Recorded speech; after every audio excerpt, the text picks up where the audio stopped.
Hello friends, इटा आम आसी सुमित भाई घर के देखुन थान शाढ़ी आम आज केतेटा कलेक्शन देखा। इटा आसी बिलेई थान रे इटा होचे आंचलटा तार देखुन रेड कलर रे अछि आ इटा ब्लाउज पीस वर्क आसी होचे। इटा ब्लाउज पीस रेंता वर्क आसो देखुन इटा फर्स्ट टाइम लगी ब्लाउज पीस वर्क आसी वाला बिलेई थान रे आ इटा होचे तार फुल बॉडीटा कलर भी आसी देखुन ब्लू संगे इटा तार कलर ऑप्शन रे आसी होचे। आसी जिवो हो इटा भी ब्लाउज पीस रेंता वर्क आसो तो नुवा आइছে देखो इटा गोटे नुवा कलेक्शन रे आसी छे।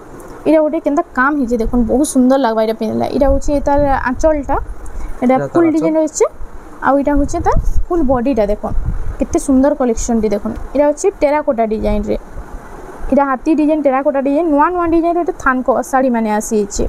थान साड़ी रे देखुन केते सुंदर लागबा पिनले तो बहुत सुंदर लागबा। इटा होचे आंचलटा आ इटा होचे देखुन तार फुल बॉडीटा आ इनके आपण माने जदी विजिट करबे देखुन केते सारा कलेक्शन अछि। आपण माने जदी घर के विजिट करबे तांको बहुत बढ़िया बढ़िया कलेक्शन बारी बारी नै पारबे पूरा एफोर्डेबल प्राइस रे नु मिली जाउछे।